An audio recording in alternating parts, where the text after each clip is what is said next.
Sean todos bienvenidos a la Cátedra UNESCO 2013, un espacio dedicado a la reflexión sobre los aportes del pensamiento iberoamericano, las políticas de comunicación y los retos actuales de la investigación en comunicación. Daremos inicio al seminario Medios, Políticas y Modelos de Negocios a cargo del profesor Guillermo Mastrini, quien hará un recorrido histórico a través de las políticas de comunicación en América Latina y Argentina principalmente. Bienvenidos. Vamos a iniciar nuestra segunda sesión de este seminario número 2 con el profesor Guillermo Mastrini. Guillermo es el director de la maestría en Industrias Culturales de la Universidad Nacional de Quilmes y profesor de la Universidad de Buenos Aires. Vamos a escucharlo hablando del tema medios de comunicación y políticas. Me comentaba hace un momento que el día de mañana, nuestra sesión de mañana en la mañana, va a centrarse más en el tema modelos de negocio. Guillermo, bienvenido. Tienes más o menos como una hora para la exposición y luego abrimos a ronda de preguntas. Bueno, trataré de complementar en todo caso, de dar algunas aproximaciones y sí, un poco la segunda parte de mi conferencia va a trabajar más en relación a lo que podríamos pensar desde la situación latinoamericana actual. Ahí voy a hacer algunas observaciones y también un poco contarles o relatarles qué se está debatiendo en Argentina a partir principalmente de un tema que ustedes seguramente conocerán mal por las noticias, como es la discusión en torno a una ley de servicios de comunicación audiovisual, y digo mal porque todo lo que se informe sobre eso no será cierto. Así como las noticias que llegan de Colombia a Argentina en gran medida están mediadas y mediatizadas por intereses particulares, lo mismo ocurre en el sentido inverso, ¿no? Y hay un tema ahí interesante para pensar. Yo también quería hacer, al igual que el profesor Moragas, un recorrido histórico del concepto de políticas de comunicación como base y fundamento de la ponencia o de la conferencia, pero a diferencia, voy a irme un poquito más atrás en la historia, porque me interesa pensar el origen o cuándo aparece la discusión en torno a lo que podemos llamar una política cultural, ¿no? Una política cultural que, por lo menos en términos teóricos, conceptuales, creo que la mayoría de los que estamos aquí presentes vamos a coincidir que deberían incluir a las políticas de comunicación y de hecho en general en casi todos los planes y programas culturales esto es así reconocido. El principal problema que vamos a ver cuando analicemos en concreto es que esto es mucho más difícil de ser llevado a la práctica. Quiero decir, si bien en los planes, y yo por ejemplo observaba estuve leyendo antes de venir el plan de cultura y el plan de comunicación y cultura de Colombia, reconoce eso claramente y conceptualmente está claro.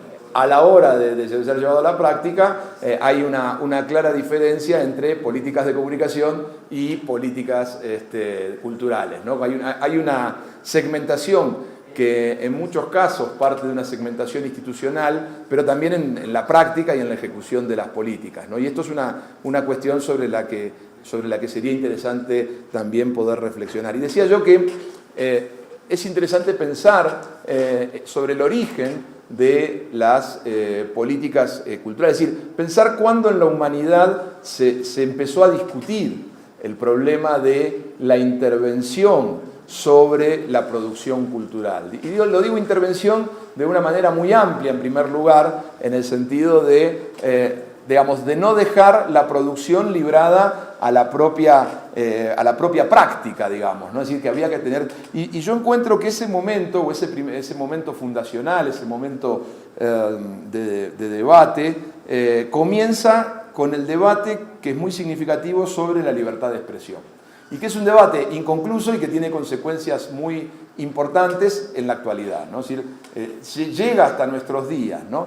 Y en ese sentido es significativo pensar que entonces el debate sobre la libertad de expresión tiene su origen cuando la palabra pública empieza a ser necesaria. Quiero decir con esto, durante la mayor parte de la historia de la humanidad, no era necesario tener palabra pública. La comunicación prácticamente quedaba exclusivamente en el ámbito de lo privado. El ámbito de la comunicación pública es relativamente reciente y tiene, desde mi punto de vista, una significativa relación ¿con qué? Con el auge de la ciudad. Es decir, en la organización feudal, rural, no hay necesidad de palabra pública. Y en tanto no hay necesidad de palabra pública, no hay necesidad, o hay una necesidad mínima de palabra pública, las cuestiones organizativas son bastante simples en un punto, y en tanto no hay necesidad de palabra pública, no hay necesidad de discusión sobre la palabra pública. Va a ser, no es lo único por supuesto, pero permítanme una referencia nada más, va a ser la aparición, el surgimiento de la imprenta lo que va a modificar esto. Por supuesto que la imprenta no es que esté cayendo en un determinismo tecnológico de pensar de que porque aparece la imprenta pasa esto. No, la imprenta aparece porque había una necesidad de comunicar masivamente, ¿no? Es decir, hay una razón social del surgimiento de la imprenta, pero la imprenta plantea el desafío por primera vez de la existencia, ¿no?, de la posibilidad de replicar masivamente un discurso. Y a partir de eso, esa posibilidad desafía por primera vez, desde mi punto de vista, el monopolio de la palabra pública que hasta ese momento tenía el Estado, un Estado pequeño comparado con el Estado actual, ¿no?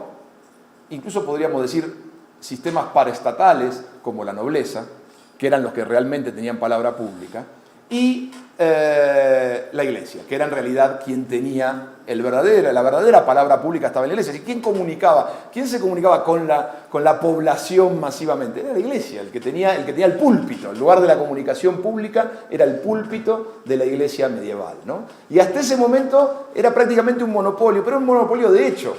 La imprenta desafía el monopolio de hecho de la palabra pública por parte de la Iglesia, y es así que, y también, lógicamente, esto va acompañado. ¿Por qué? Va acompañado por el ascenso de una clase social, la burguesía, que primero va a ostentar una riqueza económica y, como suele ocurrir en casi todas nuestras sociedades, quienes tienen poder económico también quieren tener poder político, ¿no? Y desafían el modelo de estructura social y política monárquico, en una articulación entre lo económico, lo político y lo social, por supuesto, y van a plantear la necesidad de quitar los controles que hasta ese momento establecía principalmente el Estado y, de una manera más indirecta, la Iglesia. Y van a desafiar esto, ¿no?, la necesidad de una palabra pública. Y fíjense una cuestión interesante.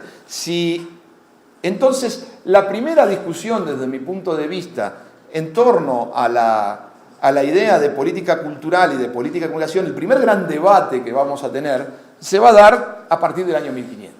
O sea, es un debate reciente en la historia de la humanidad, ¿no? Si lo pensamos en toda la historia de la humanidad, el debate sobre la libertad de expresión y el debate a partir de ello de la cultura es un debate reciente. Y en este sentido, recién a fines del siglo XVIII podemos decir que en algunos países del mundo, en muy poquitos en realidad, se va a saldar positivamente la idea de que nadie tiene el monopolio de la palabra pública, y al revés, ¿no? Se va a consagrar este principio que es el de la libertad de expresión. Todos tenemos derecho a decir aquello que queramos decir.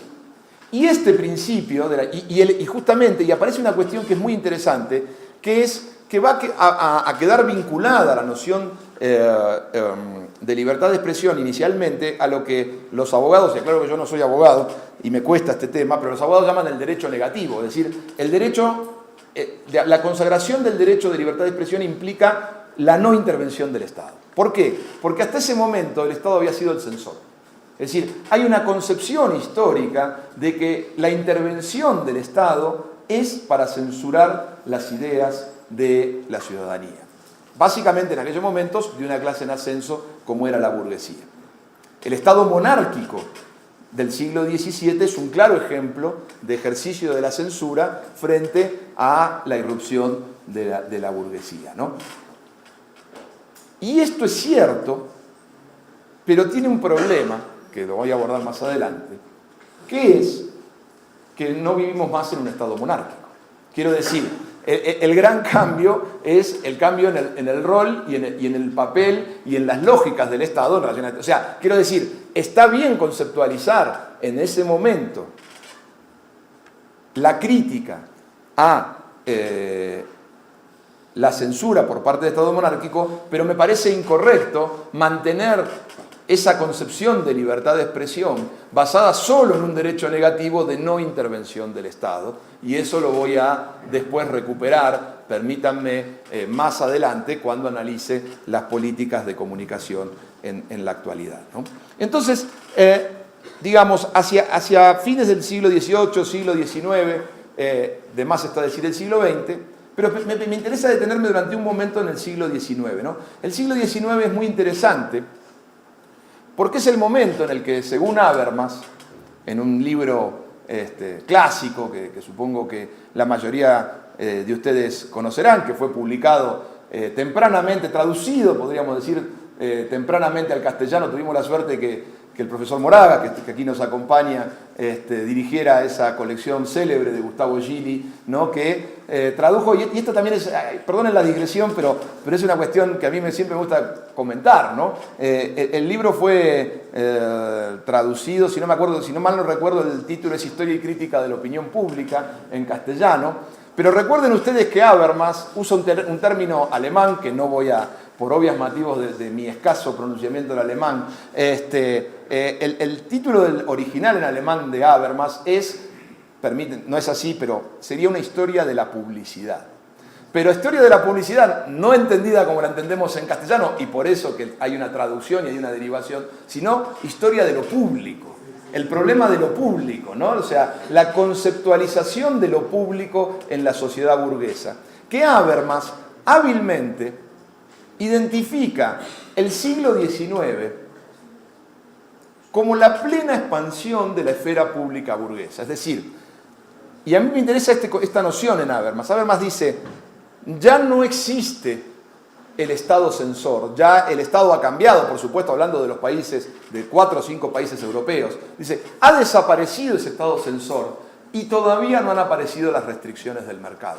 Es cuando Habermas hace un paralelismo interesante, dice, por un lado hay libre mercado, es decir, estamos en la fase competitiva del capitalismo, y por otro lado se está construyendo un libre mercado de ideas. Hay una competencia por las ideas, que él, por ejemplo, ubica en toda la tradición de los cafés literarios parisinos, toda la discusión de esa esfera pública burguesa, y nos llevaría a otro tema que no voy a abordar, pero que es muy interesante, el rol del intelectual como pensante de la sociedad, ¿no? El rol del intelectual que piensa y que propone modelos y que confronta con otros intelectuales para la constitución, ¿no? de una esfera pública muy rica en términos de debates.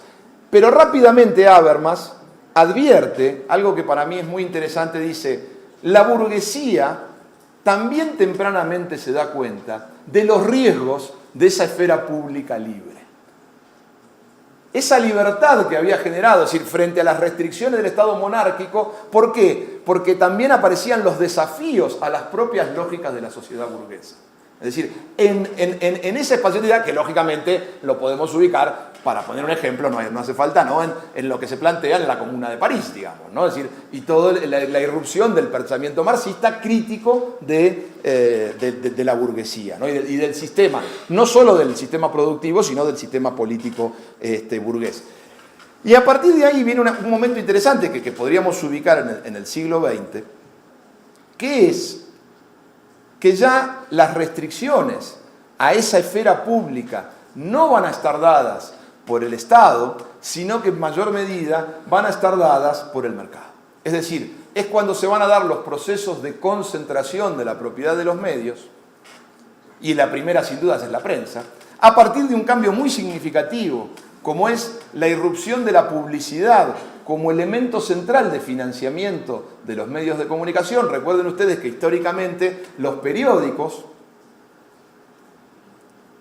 ¿no? Los periódicos estaban financiados, su economía, no estaban financiados, su economía se basaba en la venta de ejemplares, ¿no? La mayoría, y eso permitía una enorme diversidad de periódicos, ¿no? Es decir, no hay ninguna duda que hoy circulan más cantidad de ejemplares, pero había muchos más títulos de diarios en el siglo XIX en Europa que hoy en la actualidad, ¿no? Así, había una riqueza y una diversidad que hoy se ha perdido. Y no se ha perdido por ningún acto de censura, se ha perdido sencillamente porque no hay capacidad económica para generar estos periódicos desde un sistema financiado por publicidad. O sea, el recurso publicitario también genera, digamos, contribuye a ese proceso de concentración. Básicamente los que acceden a la publicidad tienen recursos para mejorar su productividad, quienes no acceden a la publicidad van perdiendo peso, van perdiendo capacidad competitiva y esto igualmente, y esto también es un paréntesis y una digresión, pero sí me interesa, porque creo que hace también a la constitución del campo comunicacional. Creo que muchas veces el campo comunicacional ha seguido leyendo los medios en clave del siglo XIX. Y digo esta provocación ¿por qué? Porque ha seguido leyendo los medios como difusores de ideología. Pero los medios a partir del siglo XX, y por eso el concepto de industria cultural, cambian, se reorientan hacia que, en primer lugar, son productores de valor económico. Además, siguen cumpliendo una función, por supuesto, de lo que podríamos llamar, en términos marxistas más clásicos, de reproducción ideológica y social. Pero ha cambiado la lógica, ya no son, digamos, durante el siglo XVIII y XIX, esa prensa que, ¿qué era lo que organizaba la prensa en el siglo XVIII y XIX? La difusión de ideas, para participar en el debate público. ¿Qué es lo que organiza la prensa a partir del siglo XX? Está organizada económicamente, está organizada para generar ganancia, dentro de una dinámica económica capitalista como el resto de las empresas, lo cual es absolutamente lógico. Y en segundo lugar, por supuesto, sostiene y mantiene también su lógica de difusión de ideas. Pero desde mi punto de vista, esa lógica, cuando se industrializa la prensa, queda subordinada a la lógica principal, que es la lógica económica, ¿no? El concepto de libertad de expresión ya había sido ampliado a no solo la idea de que todos podemos decir lo que pensamos, sino que lo podemos decir a través de medios, de los medios que existan, y por eso que inicialmente, rápidamente se traslada la concepción de libertad de expresión a la concepción de libertad de prensa, que es un concepto que en realidad lo que agrega es el medio a través del cual se expresan las ideas. El siglo XX va a cambiar significativamente este debate, ¿no? Por varias cuestiones. En primer lugar, de nuevo, una irrupción tecnológica, ¿no? Los medios electrónicos. La irrupción primero de la radio y después de la televisión hace que haya que repensar, sin dudas, la política de medios a partir de que van a usar, y esta es la primera justificación, aunque no creo que sea la mejor justificación, van a usar un recurso finito y público que es el espectro radioeléctrico. ¿Y quién administra el espectro? Los estados. Pero la regulación, hay que entender desde mi punto de vista, que la regulación de los medios de comunicación que usan espectro, el origen de la regulación no está, y esto se puede buscar en varios textos, hay un trabajo muy interesante de un norteamericano llamado Dwayne Winsek sobre los orígenes de la regulación en Canadá y en Estados Unidos, pero también los trabajos clásicos de McQuaid sobre la regulación en Europa. El origen de esa regulación no está en el interés del Estado por regular, sino en el interés de las empresas por tener lo que hoy llamamos un marco jurídico estable. Es decir, en qué condiciones podemos desarrollar nuestro modelo. Y aquí, claro, aquí se abren también dos opciones de lo que podríamos llamar política cultural o la política comunicacional dentro de la política cultural, que es el modelo norteamericano de radiodifusión, un modelo basado en ¿qué? En las concesiones del Estado a empresas privadas para que estas se desarrollen comercialmente, y el modelo europeo en el cual, de manera interesante, se dice, como no podemos garantizarle a todos los interesados licencias de radio, el Estado va a mantener cautivamente la radiodifusión como representante del conjunto de la sociedad, que es el modelo de servicio público monopólico totalmente alternativo. Ahora, no hay que pensar tampoco, no hay que caer en el reduccionismo de pensar que este modelo alternativo es un modelo anticapitalista, ¿no? Es decir, en todo caso yo prefiero una expresión que le leía a una investigadora noruega que se llama Trine Sivertsen, que dice, es una desviación del modo capitalista de producción, pero no es, por supuesto, anticapitalista. Incluso, si tomamos, por ejemplo, un texto muy interesante de Raymond Williams sobre un clásico de Raymond Williams del año 74 que se llama Televisión, Forma Tecnológica y Cultural, que aprovecho a pasar el chivo, acaba de ser traducido al castellano, un texto muy viejo, muy actual a la vez, cuando uno lo lee, muy actual y que acaba de ser por primera vez traducido al castellano. Williams justamente dice, cuidado que el modelo de servicio público británico no entraba en contradicción, por ejemplo, con los intereses de fabricantes de equipos de televisión. Quiero decir, no es un modelo anticapitalista, sino que no estaban dadas las condiciones para el desarrollo comercial de la radio y la televisión. Y a partir de ahí se configuran estos dos modelos, de los cuales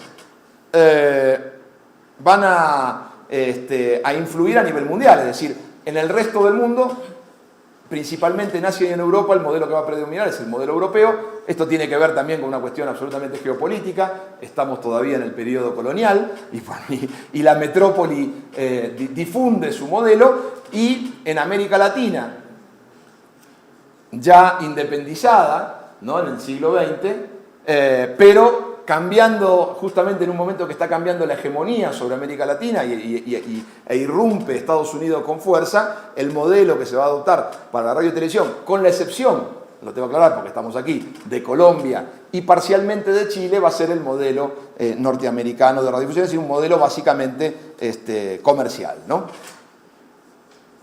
Ahora bien, ¿cuál es el fundamento de estas políticas de comunicación? Va a ser el interés público, la protección del interés público. Es decir, va a quedar claro que la política cultural y la política... Es decir, y es interesante, creo que el concepto de interés público es tan interesante como complejo. Quiero decir, es tan interesante como inasible. Nos permite pensar un montón de cosas, pero al mismo tiempo es un concepto que muchas veces se nos escapa como el agua entre las manos. No hay es decir, es un concepto, el de interés público, que varía histórica y geográficamente. Es decir, ¿no? ¿Qué se entiende por interés público en cada momento y en cada país? O sea, podríamos decir, hay tantos intereses públicos como lugares y momentos históricos. Pero ¿qué es lo interesante del concepto de interés público? Que es el fundamento de la política de comunicación y que es, digamos, lo opuesto al interés privado. Es decir, si tuviéramos que dar una definición, no la podemos dar tanto por lo que es, sino por lo que no es, ¿no? Que en general no es la mejor manera de definir. La mejor manera de definir conceptualmente las cosas es por lo que es y no por lo que no es. Pero en el caso de interés público, en principio, la primera gran diferencia que podemos hacer es no es el interés privado, ¿no? Es decir, hay algo que tiene que ver con la administración de recursos y de intereses que hacen al conjunto de la sociedad, ¿no? Y ahí estaría definido básicamente el interés público.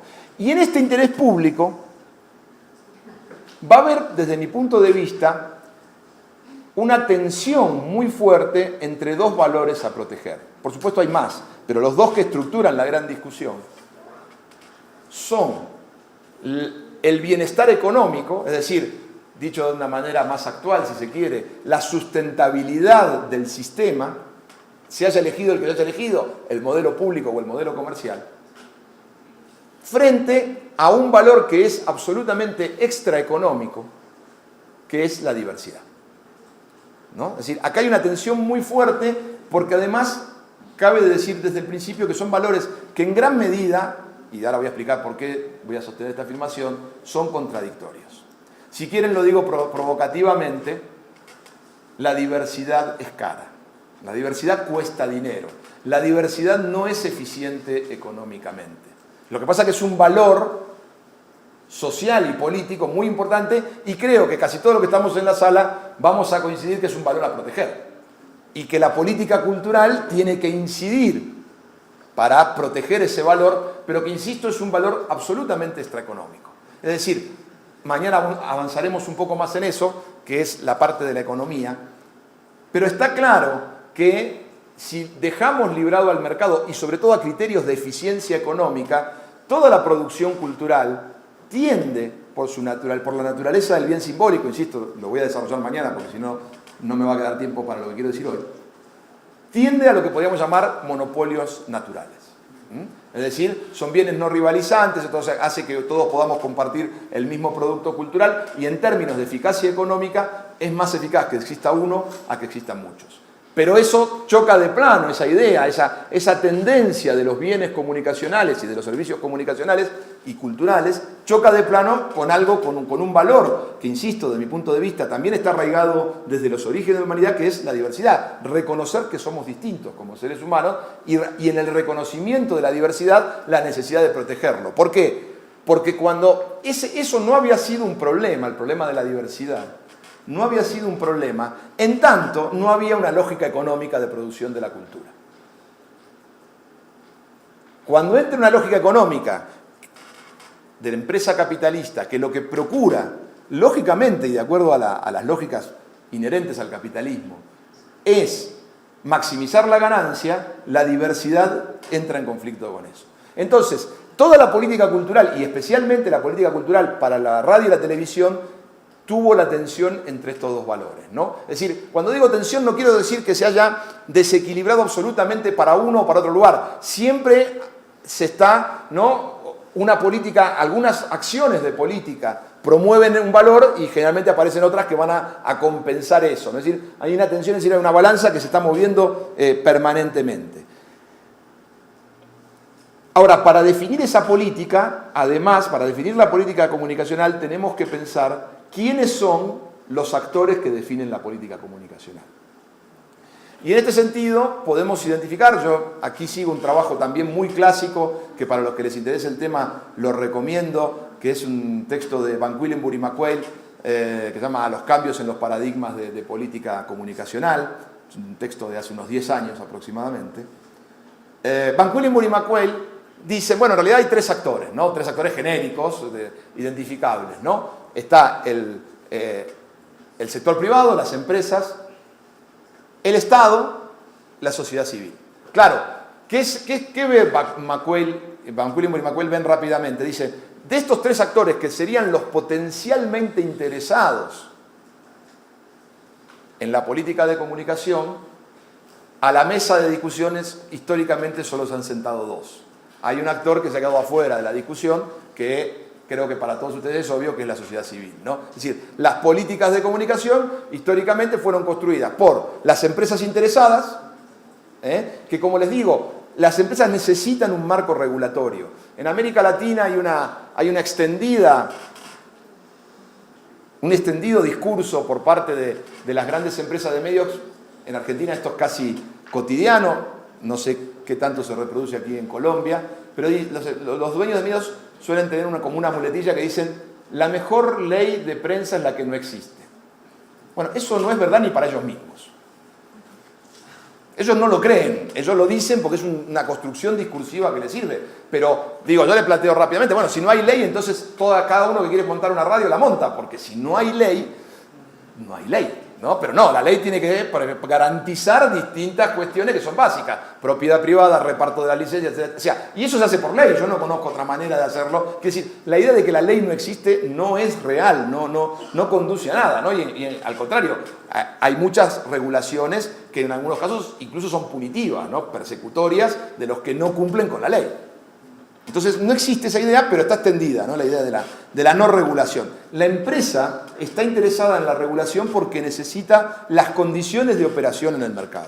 El Estado, lógicamente, se ha preocupado, y se ha preocupado más por la otra cuestión. Se ha preocupado históricamente ¿por qué? Por la diversidad cultural, por proteger algunos valores, y por eso digo que básicamente la tensión está entre esto, ¿no? Garantías económicas para el sector empresarial, garantías culturales y políticas desde el punto de vista del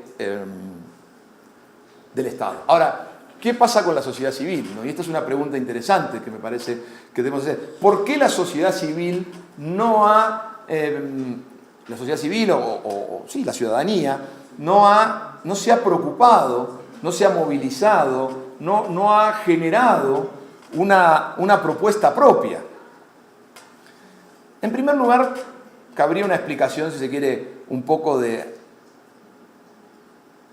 si se quiere, tecnológica, y es que se lo ve como algo técnico, algo difícil, algo complejo, algo abstracto.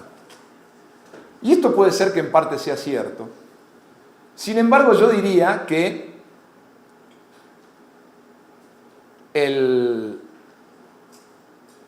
la ciudadanía está directamente involucrada con las políticas de comunicación. Porque los medios de comunicación es lo que más consumimos, los medios de comunicación y todo es lo que más consumimos cotidianamente durante toda nuestra vida. Es decir, si con algo tenemos un vínculo estrecho, es con la comunicación y la cultura, porque convivimos con ella todo el tiempo. Y la forma en que se organice la producción, distribución y consumo cultural es algo que nos afecta desde que nacemos hasta que nos morimos. Entonces me parece que no es una cuestión menor como para dejarla de lado. Yo siempre planteo el paralelismo. Fíjense ustedes qué ocurre, por lo menos, de nuevo, insisto, desde la perspectiva argentina, con dos ciudadanías que para mí sí son manifiestas en términos de preocupaciones sociales. La educación y la salud, ¿no? Si hay una reforma de educación, una reforma de salud, yo sé que ayer hubo una marcha aquí en Bogotá por la reforma de salud, ¿no? Inmediatamente que se genera una movilización en torno a proteger, no, cuidado, la salud es algo que tenemos que proteger. Pero provocativamente les pregunto, ¿vamos más al médico que ver televisión? ¿Vamos más a la escuela que lo que vemos cine? ¿Con qué nos vinculamos más a lo largo de nuestra vida? Claro, esto tiene una construcción que yo entiendo por qué es esto, porque son como momentos nodales de nuestra vida, la educación y la salud. Pero en términos de vínculo, en términos es mucho más significativo, porque incluso, está obvio decirlo, nuestras percepciones sobre la salud y sobre la educación están en alguna medida vinculadas a los consumos culturales que hayamos tenido. Y sin embargo, insisto, la ciudadanía no se ha preocupado mucho por estos temas. Lo ha dejado en esa mesa, no se ha sentado hasta, diría, la última década del siglo XX y sobre todo la primera década del siglo XXI, donde empieza a haber a comprender la importancia de lo que se está discutiendo en materia de política cultural y comunicacional, y por lo tanto empiezan procesos de lo que podríamos llamar de incidencia, ¿no? De tratar de incidir sobre esa política ampliando los derechos. Porque esta es una cuestión fundamental, y es qué derechos tenemos en tantos ciudadanos que consumimos comunicación y cultura, ¿no? Bien decía Miquel en su conferencia, bien decía que una primera consagración de derechos se da en el año 48 con la Declaración Universal de los Derechos del Hombre. Pero desde mi punto de vista, eso que es un gran avance y muy significativo avance, tiene una limitación. Desde mi punto de vista, esto por supuesto merece también una discusión más profunda, pero estoy planteando algunos ejes que me interesan. Desde mi punto de vista, esa discusión, esa declaración se queda en el ámbito profesionalista. Es decir, expande los derechos de libertad de expresión, desde mi punto de vista, desde los dueños de los medios a los que trabajan en los medios. Sigue estando todavía escasa el derecho ciudadano a la comunicación. Y esto es fundamental. ¿Por qué? Porque en tanto esto sea un derecho, es algo que podemos reclamar que se nos asista y se nos cumpla, ¿no? Entonces, me parece que como sociedad civil, insisto, y se está empezando a comprender la importancia, y creo que aquí también podemos señalar en relación a esto una cuestión que tiene que ver con un desarrollo tecnológico.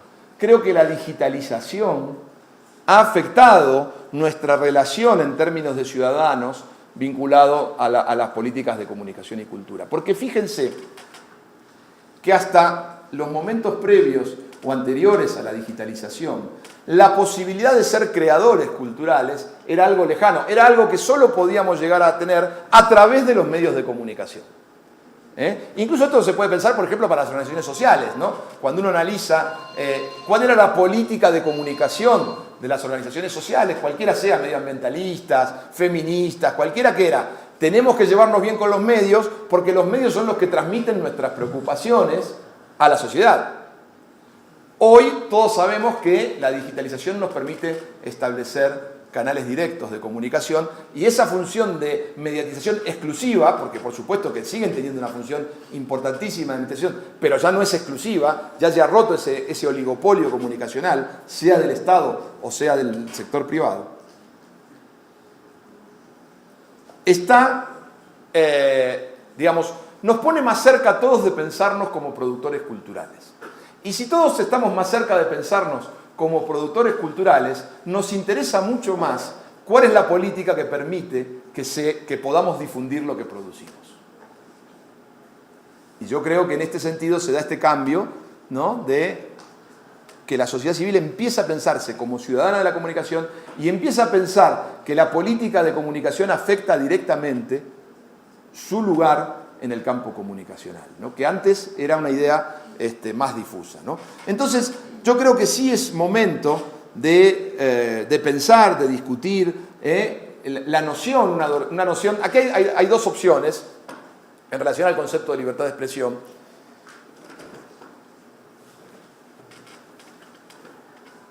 Que una sería ampliar la noción de derecho a la información, la noción de libertad de expresión, es decir, pasar de lo que sería un derecho negativo a un derecho positivo, otros llaman derecho de cuarta generación, es decir, a la idea de que el Estado no solo debe garantizar la libertad de expresión en términos abstractos, sino que debe garantizar el ejercicio de la libertad de expresión. El ejercicio es que todos podamos difundir nuestras ideas a través de todos los medios disponibles, si no es un derecho abstracto. Entonces, ahí, insisto, claro, eso cambia el rol del Estado, porque eso implica que el Estado ya no es más censor, sino que el Estado es garante. El Estado es garante de la libertad, pasaría a ser garante de libertad de expresión, ¿no? Esto, por ejemplo, si les interesa trabajar en esto, es muy interesante todo el análisis que hace un constitucionalista norteamericano, medianamente conocido, que se llama Owen Fish, ¿no?, sobre una nueva lectura de la primera enmienda de la Constitución de Estados Unidos. Ustedes saben que la primera enmienda de la Constitución de Estados Unidos es la que garantiza la libertad de expresión, pero siempre fue entendida desde un punto de vista del derecho negativo, ¿no? Y Owen Fish hace toda una relectura diciendo, no, bueno, acá también podemos interpretar derechos positivos, derechos de garantizar la necesidad de los ciudadanos de expresarse a través de los medios, y en ese lugar tiene un rol fundamental el Estado.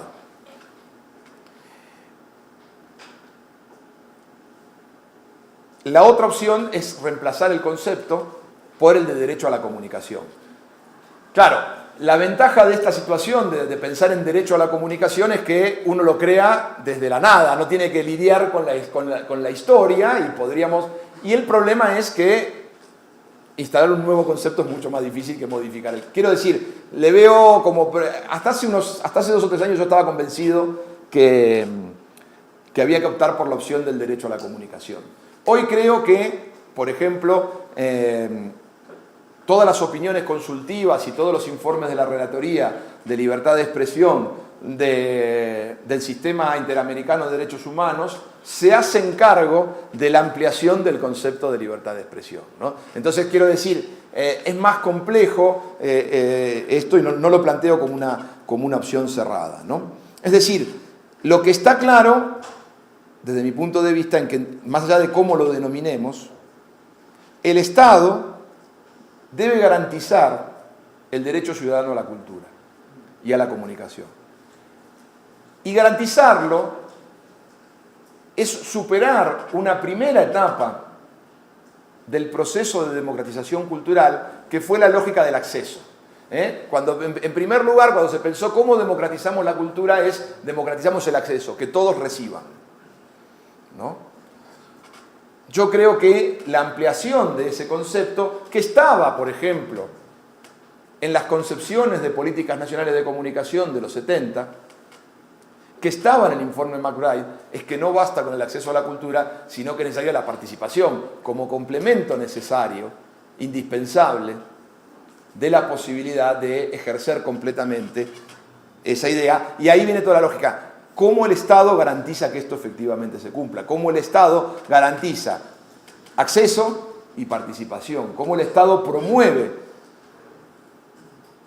sin caer, porque estos son los riesgos, en controles discrecionales, ¿no? Porque también la política tiene una dimensión real que no la podemos evadir, ¿no? Es decir, muchas veces algunos gobiernos de tendencia autoritaria o pocos solidarios con el debate público utilizan estas herramientas para después aprovecharse para difundir solo sus ideas. No estamos planteando esos modelos de Estado. O sea, el Estado es algo bien complejo y bien cambiante, ¿no? Entonces, me parece que este es el escenario en el que se puede pensar la política de comunicación y cultura, pensando en términos de derechos, en términos de la necesidad de ampliar los derechos, y si se amplían los derechos, también se está ampliando la ciudadanía comunicacional, ¿no? La idea de que todos somos ciudadanos de la comunicación, porque efectivamente convivimos con la comunicación y la cultura, porque efectivamente somos partícipe necesario. No hay comunicación y cultura sin usuarios, consumidores, lectores, Es decir, no existe el mercado de industrias culturales sin todos nosotros. Por lo tanto, en tanto somos partícipes, tenemos derecho a participar. Es casi una derivación lógica, una cuestión de la otra. Esta es la perspectiva, o este es el marco desde el que me parece que se puede pensar, o se debe, desde mi punto de vista, pensar qué está ocurriendo con los medios de comunicación, con las políticas de comunicación en América. Y acá viene también un primer paréntesis. Yo creo que para analizar políticas de comunicación, hoy el concepto de América Latina nos queda grande. Digo nos queda grande porque me parece que hoy en la región hay dos tendencias o dos paradigmas que van incluso mucho más allá de la comunicación. Creo que hoy podemos hablar de América del Sur y, por otro lado, de México y América Central, o América Central incluyendo a México, según cómo lo quieran ver desde el punto de vista geográfico. Quiero decir con esto, me parece que, más allá de las diferencias políticas que hay al interior de América del Sur, que eso no me preocupa sustantivamente, hay una idea de una discusión más o menos común y de promover y proponer alguna estrategia común para pensar estos problemas. Muy limitadas todavía, pero está eso en la idea. Mientras que América Central y México van en otro camino, van en una alianza directa con Estados Unidos. Su política está totalmente, diferenciada desde mi punto de vista de la política de América del Sur. Entonces, me voy a referir básicamente a lo que está ocurriendo en la primera década del siglo XXI en América del Sur. Y creo que es importante. La primera cuestión que marcaría desde mi punto de vista es lo que para mí ya es el saldo más positivo, que es que sin duda el tema se está empezando a debatir. Frente al no debate histórico, frente a la no ciudadanía histórica, hoy los problemas de comunicación y cultura ocupan algún lugar en la agenda pública. En algunos países es lo central de la agenda, o es uno de los puntos centrales de la agenda pública. En otros países todavía es un tema emergente, pero ya podemos decir que no es un no tema, como lo fue históricamente, ¿no? O sea, históricamente esto era un no tema. Yo lo digo provocativamente, nosotros decíamos de los medios de comunicación, perro no come perro, ¿no? O sea, los medios no hablan de los medios. Nunca los medios discutieron, O sea, por ejemplo, había una cuestión que nosotros la estudiábamos en su momento, era la página, en un momento la prensa en Argentina, ahora directamente ha desaparecido esa página, pero durante mucho tiempo los periódicos tenían una página sobre sindical, gremios. ¿Qué pasaba en los sindicatos? ¿Qué pasaba en los gremios? Era una o dos páginas del periódico. Nunca había una información sobre qué pasaba en los gremios de prensa, nunca había una información sobre qué pasaba en los gremios vinculados a la comunicación. Es decir, el problema social era cualquiera menos la propia comunicación, ¿no? Eso no estaba en discusión. Lo mismo cuando vamos a la economía. Nunca el problema eran los medios de comunicación. Siempre los problemas estaban en la industria del azúcar, la del vino, o la que fuera, la del café, pero nunca en la economía de los medios, ¿no? Y eso eso está cambiando, ¿no? Eso está cambiando porque parece que de alguna manera, insisto, más o menos tímidamente, el debate en torno a la comunicación, a la cultura, es un problema que ya se ve la relevancia, que tiene una relevancia significativa. Y esto me parece que es un cambio, insisto, sustantivo, porque la ciudadanía, y la ciudadanía comunicacional particularmente, no puede ser lograda sin la práctica. Quiero decir, ¿no? El ejercicio ciudadano es un ejercicio que requiere práctica. Y esto nos sirve, por ejemplo, cuando pensamos, esto los politólogos lo trabajan bien, cuando piensan las transiciones de los modelos de dictadura a democracia, ¿no? Tan propios de América Latina en los 80 y 90. Es decir, el ejercicio de la democracia, después de periodo prolongado de dictadura, no se salvaba. Había un ejercicio de aprendizaje de la vida en democracia, y también hay un aprendizaje, había un aprendizaje de la ciudadanía democrática en términos generales, y desde mi punto de vista también hay un aprendizaje en términos de la ciudadanía comunicacional. Con errores, con aciertos, con avances y con retrocesos, propio de la dinámica política. Ahora, en muchos países no solo se está discutiendo, sino que también se está avanzando significativamente en materia de políticas de comunicación, políticas concretas de comunicación. Y aquí es interesante, ¿no? Aquí es interesante porque hay muchas opciones de lo que se está haciendo. Una primera cuestión que me parece muy significativa en términos de debate es que muchos países han asumido la comunicación como un derecho humano. Lo cual lo cual se asimilaría bastante a esa noción que yo planteaba antes de derecho a la comunicación, ¿no? La comunicación es un derecho humano. Por poner ejemplos concretos, las constituciones de Ecuador y de Bolivia, las nuevas constituciones, insertan artículos en sus constituciones donde reconocen el derecho humano a la Constitución. Por supuesto que cómo eso se implementa y cómo se traduce en un derecho garantido plenamente, todavía hay problemas y podríamos discutir largo y tendido qué se está haciendo en esos países sobre eso. Pero no es menor, desde mi punto de vista, que en la Constitución, es decir, en el pacto social entre el Estado y sus ciudadanos, aparezca reconocido el derecho a la comunicación. Una segunda cuestión que también se ha trabajado mucho es todo el tema de los medios públicos, ¿no? El tema de los medios públicos es algo que diría que es probablemente el elemento más común a todos los países de América del Sur, trabajar sobre los medios públicos. Esto tiene una lógica que es que el medio, hacer políticas para los medios públicos, y después voy a volver sobre el concepto de medio público, es lo menos confrontativo con el sector privado. Quiero decir, es lo que permite desarrollar una línea de política que no entra en choque directo con otras políticas que sí lo hacen en materia de los medios privados, ¿no? Que como todos sabemos en América Latina, la particularidad que tienen los medios privados es que son enormes conglomerados de un enorme poder económico y político. Cuando digo enormes, ¿por qué? ¿Por qué hago referencia a esto? Porque son de un tamaño y de una involucración y significación política que excede, en muchos casos, a cualquier grupo norteamericano o europeo.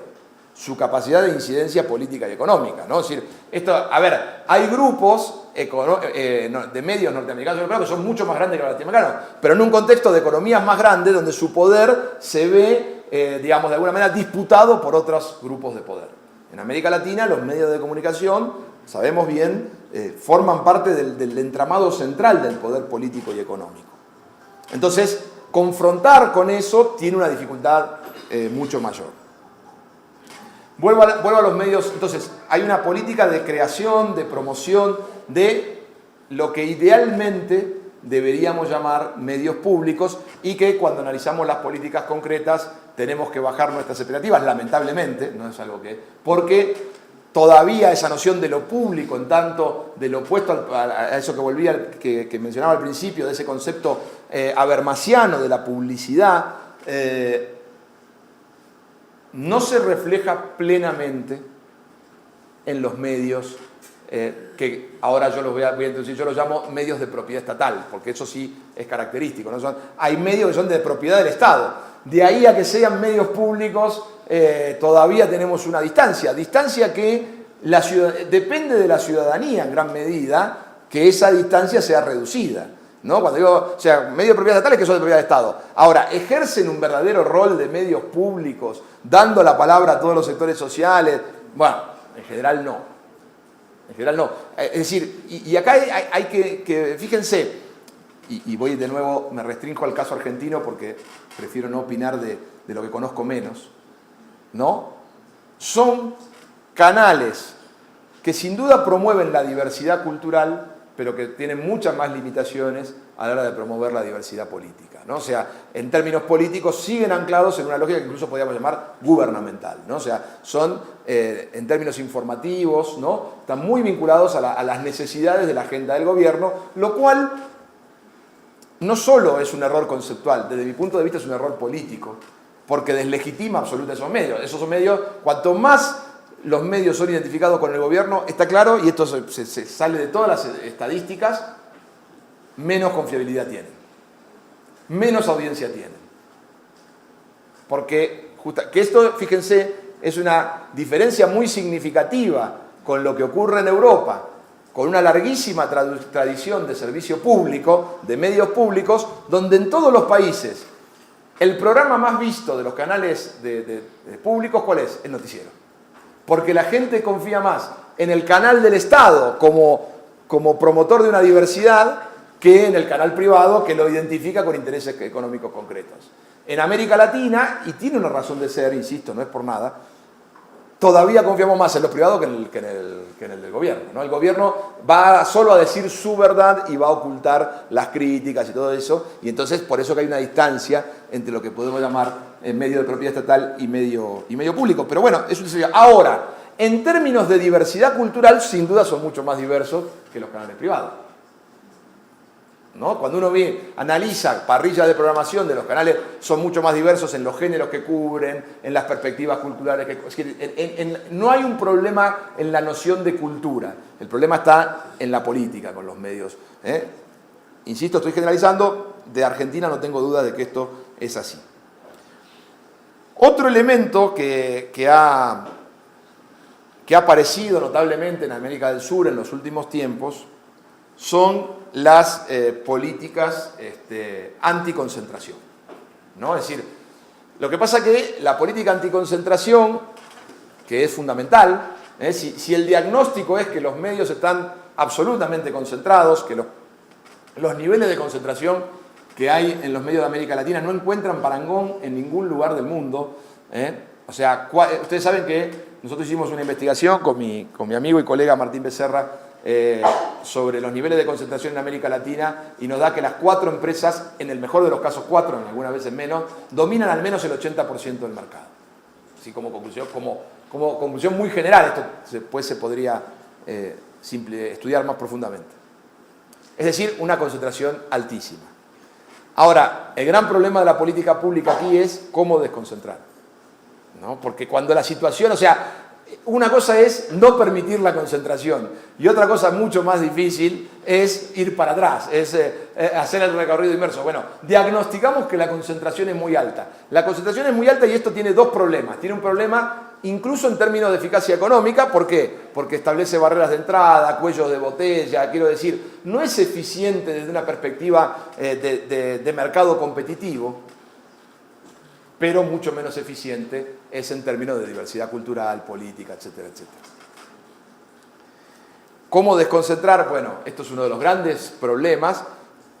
Yo diría que hay en estos momentos 3 opciones para las políticas de desconcentración. La primera es establecer límites, que es la política más tradicional. No se puede tener más de esto.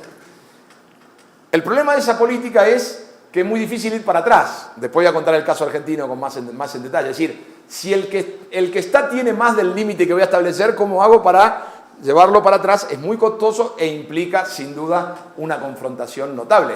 Bueno, aquí hay un caso muy interesante, ¿no? En el caso colombiano, fíjense que hay una posibilidad de desconcentrar, no por la vía de limitar, sino por la vía de permitir a los que no pueden entrar, ¿no? Y sin embargo ustedes bien saben que la discusión de la tercera cadena es una discusión que parece que, volvemos a eso, ¿no? De eso no se habla, ¿no? No hablemos de la tercera cadena, pero que finalmente es esto, lo que estamos hablando es de desconcentrar el mercado. Una segunda opción es la opción de promover lo diverso, quiero decir, no achico a los que están, pero genero nuevos participantes en el mercado. Todo lo que sea política de estímulo fiscal, apoyo, promoción a la diversidad.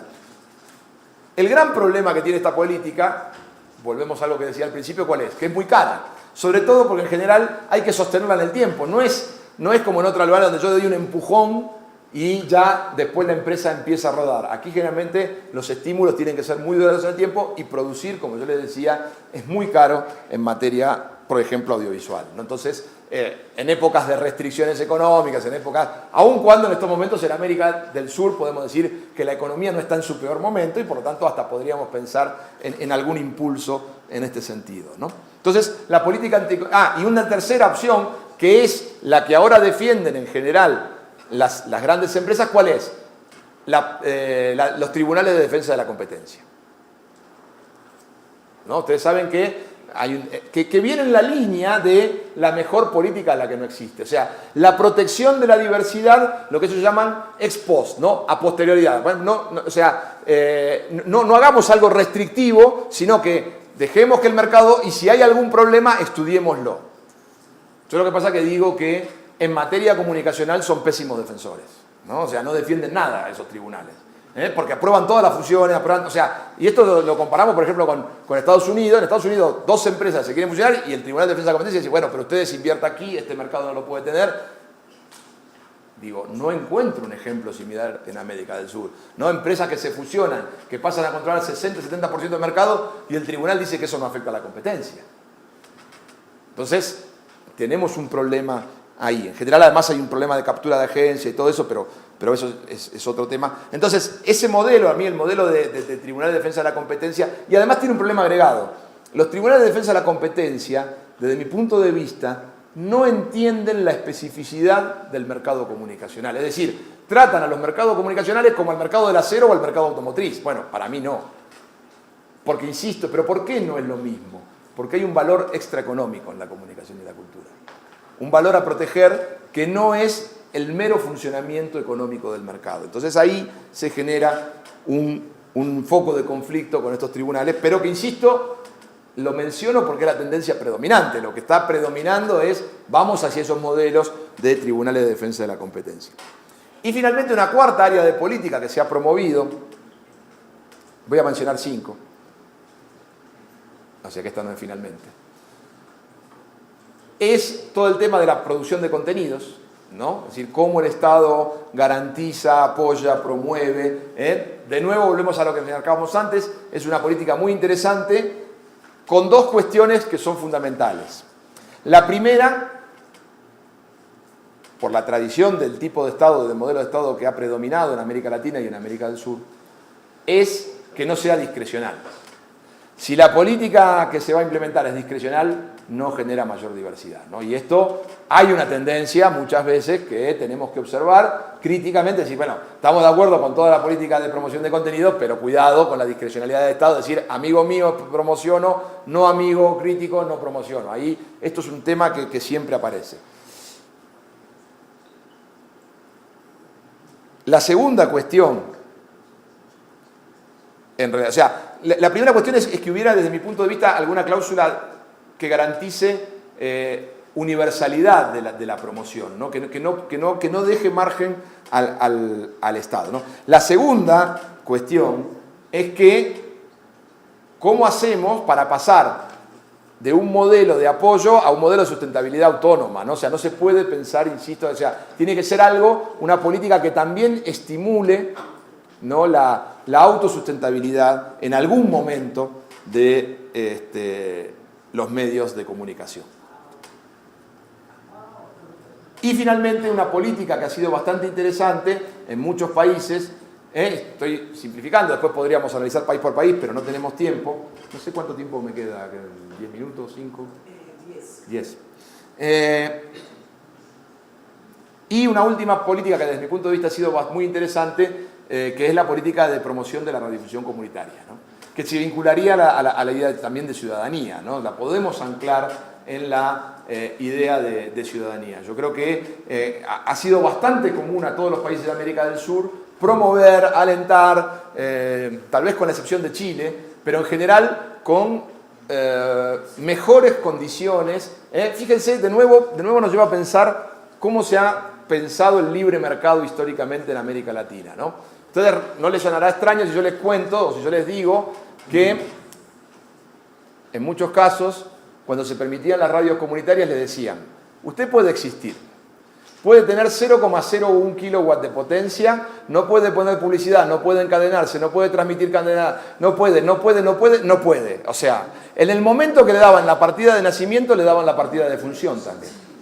Y esa era la radio comunitaria en América, la legal, ¿no? Después estaban lo que hacían por fuera, pero la legal era: te doy la partida de nacimiento y en el mismo momento te estoy decretando que no podés vivir. Y creo que en ese sentido, en los últimos años, hay una expansión de derechos que donde, por ejemplo, ¿qué aparece? Bueno, usted puede pasar publicidad, lo cual, pero digo, porque fíjense una cuestión interesante, ¿no? Y eso era por el Estado y promovido por lo que dicen el libre mercado. Ahora, el libre mercado pero sin competencia. Yo no entiendo la noción de libre mercado sin competencia, ¿no? Porque por lo menos desde la lectura de Adam Smith, el libre mercado es un mercado competitivo, no un libre mercado donde yo compito solo o con dos más y excluyo la competencia. Entonces, la radiodifusión comunitaria ha ganado en eso, ¿no? En condiciones de existencia. Incluso en algunos países, por ejemplo, hay una ley modelo desde mi punto de vista en Uruguay, que de alguna manera después fue retomada en la legislación argentina, con reserva de espectro, ¿no? Es decir, ya no dice que usted solo puede existir, no, le voy a dar toda una parte del espectro que solo va a ser para la radiodifusión, que no tiene fin de lucro. Lo cual es muy interesante. ¿Por qué? Porque existía en América Latina, desde la regulación, la concepción de que para hacer comunicación había que querer ganar dinero. Y yo no sé dónde se escribió eso. ¿En qué concepto se vinculó? En Argentina, por ejemplo, para tener una licencia de radiodifusión había que crear una sociedad comercial. Si uno no tenía una sociedad comercial, no podía tener licencia de radio y televisión. Hoy se le ha reservado el 33% a las organizaciones sin fin de lucro para que tengan sus medios de comunicación. Porque ya no tiene el derecho a existir, sino tiene un lugar donde existir, que es lo básico. Porque si tengo el derecho, pero no tengo... Por eso vuelvo a esas nociones de libertad de expresión. ¿Qué significará? Usted tiene derecho a existir, pero no me voy a preocupar de que usted siga existiendo. Así el mercado comunicacional nos lleva a la... Entonces, reserva de espectro, posibilidad de poner publicidad, que es uno de los recursos necesarios. Posibilidad de encadenarse, posibilidad de compartir contenido. Es decir, lógicas básicas que hacen a la supervivencia de los medios comunitarios y que estaban absolutamente prohibidas, insisto, en la mayoría de los casos hasta la década del 90. Cabría agregar, permítanme, un tema que a mí me preocupa especialmente, nos vamos un poquito, pero que es fundamental para entender las políticas de comunicación, y aquí sí creo que se ha avanzado mucho menos, y que es mucho más complejo, que es el tema de propiedad intelectual. Por ejemplo, yo lo comentaba ayer en una reunión con personas del Ministerio de Cultura, en los planes de comunicación y cultura que han desarrollado aquí en Colombia, que me parecen realmente de una claridad conceptual y de una riqueza extraordinaria, no veo ninguna crítica a la propiedad intelectual. O sea, la noción tradicional de propiedad intelectual es intocable, pero esa noción es la noción del mundo analógico. En el mundo digital tenemos que revisar, porque lo que sirvió para algo, y yo creo que, digamos, no era el modelo de financiamiento que más me podía gustar, el de propiedad intelectual, pero reconozco que tuvo una función en términos de masificación del consumo cultural a partir de la lógica de industrias culturales. En el entorno digital carece de sentido, porque hemos acabado, la digitalización, el proceso de digitalización, ha terminado con algo que sí era propio del mundo analógico, que era la escasez artificial de los bienes culturales. Hoy los bienes culturales están disponibles, están ahí. Y la cultura, por lo menos así lo interpreto yo, es un recurso de los seres humanos para los seres humanos. La cultura fue compartida desde que el hombre es hombre, desde que la mujer es mujer. Siempre se compartió cultura. Y compartir cultura nunca puede ser un delito. A mí me hace gracia cuando dicen que los que comparten cultura son piratas, ¿no? Yo digo, depende. Porque piratas se puede entender de dos maneras, ¿no? Generalmente cuando pensamos en los piratas son los que roban y los que matan. Yo no creo que compartir cultura se pueda asociar de ninguna manera a robar y matar. Pero también los piratas eran los que robaban a los ladrones. Y entonces, si ser pirata es robarle a los ladrones, tal vez yo quiero ser pirata. Pero eso lleva a otros caminos que no puedo extenderme, ¿no? Pero quiero decir, hay todo un tema, ¿no? de qué es la propiedad intelectual tiene que ser discutida. Y en ese sentido sí observo que hay poco avance, ¿no? Al contrario, la tendencia regulatoria es a fortalecer los sistemas de propiedad intelectual, hacerlo más rígido, incluso en algunos casos, por ejemplo el español, hacerlo punitivo, lo cual es delirante. Yo ayer comentaba, hacer punitivo el régimen de propiedad, o sea, hacer persecutorio, desconectarlo, lo vamos a poner presos. Nos van a poner presos a todos. Si todos compartimos cultura. ¿Quién en esta sala no se bajó una película? ¿No? ¿Quién en esta sala no comparte? Pero además es lógico, es razonable, porque está ahí, porque es propio, es inherente a la humanidad el compartir los bienes culturales. Y lo que en algún momento fue un beneficio razonable, que era una exclusividad, hoy parece ser que, a ver, no digo que haya que acabarla, hay que encontrar un modelo, pero no es ese modelo, hay que buscar uno nuevo. Como la industria de la gráfica encontró un nuevo modelo de impresión, y no hay más tipógrafos, ¿no? Los tipógrafos desaparecieron y bueno, y se han refuncionalizado en otras tareas. Habrá que refuncionalizar el sistema y me parece que ahí sí tenemos un déficit. Y muy brevemente, ya para cerrar y no aburrirlo, sí me detendría un minuto en la situación argentina. No quiero, pero sí dos o tres cositas que me parecen interesantes, ¿no? Básicamente podría decir que la ley tiene 4 componentes claves que se vinculan mucho con lo que acabo de exponer. El primero es que está basado en una lógica de derechos humanos y a partir de eso reserva el 33% al igual que el Uruguay, pero quiero destacar que fue primero Uruguay y después Argentina quien adoptó esta política de reserva del 33% del espectro. ¿No? O sea, porque es un derecho humano también reservo a todos la posibilidad de tener espectro. Una política de no concentración muy significativa, muy marcada, pero además con algo que, después voy a volver sobre esto, muy desafiante, con efectos retroactivos, es decir, aquellos que excedan lo que la ley establece van a tener que adecuarse a la ley. Y vuelvo sobre esto después. Todo un área de fomento de la producción de contenidos, también muy importante. Y finalmente, un diseño institucional mucho más participativo.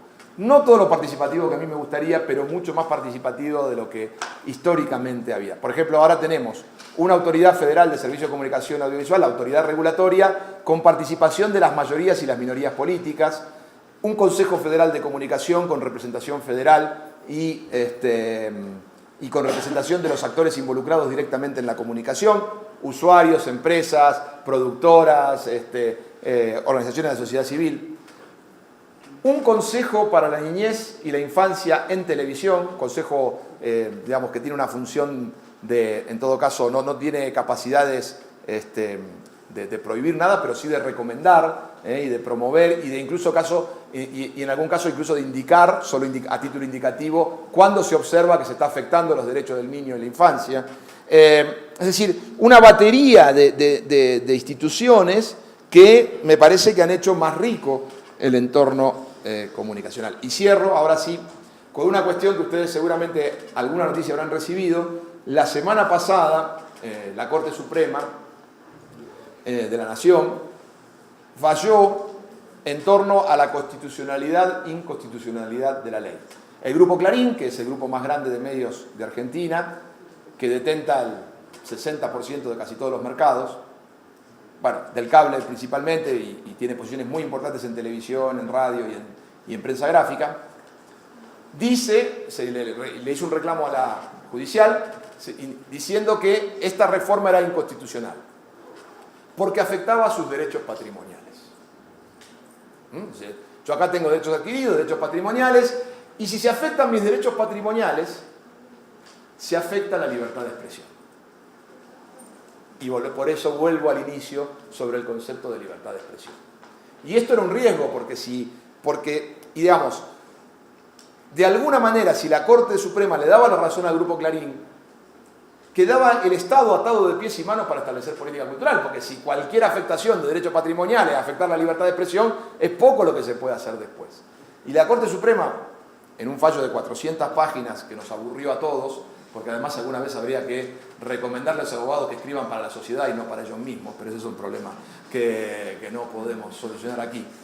En un fallo de 400 páginas dice: es cierto que la libertad de expresión tiene una dimensión individual, y en tanto tiene una dimensión individual hay derechos patrimoniales. Pero agrega, la libertad de expresión tiene una dimensión social, y en esa dimensión social no se puede escindir, no se puede separar la expresión de la divulgación. Y en la actualidad es tan importante cómo establecemos medios de divulgación, cómo garantizamos la libertad de expresión. Y el Estado tiene derecho a establecer políticas que garanticen el derecho de todos los ciudadanos a divulgar sus ideas. Y por lo tanto, indica que las limitaciones a la propiedad no son inconstitucionales. Es más, dice, son condiciones, la diversidad, dice la Corte, y es algo que me parece sustantivamente, porque insisto, cambia el paradigma de libertad de expresión que se había manejado en Argentina hasta ese momento. Dice, la libertad de expresión entendida en su dimensión social es piedra constitutiva de la democracia. Es decir, no hay sistema democrático sin debate público robusto. Es una teoría también del derecho, la teoría del debate público robusto. Dice, no hay democracia plena sin debate público robusto. Y no hay debate público robusto sin diversidad de medios. Y el Estado debe garantizar a través de políticas la diversidad de medios. Esto ha sido más de lo que esperábamos, debo reconocerlo. Los que peleamos por tener una comunicación más democrática, pensábamos que el fallo iba a ser más equilibrado, en el sentido de que iba a darle un poco la razón a Clarín y un poco la razón al Estado. No esperábamos un fallo tan contundente, pero sobre todo a mí me han sorprendido mucho más positivamente los argumentos que la propia declaración de constitucionalidad. Porque, insisto, me parece que una tarea fundamental, y entonces cierro con el principio, es entender la libertad de expresión como un derecho de todos. Gracias.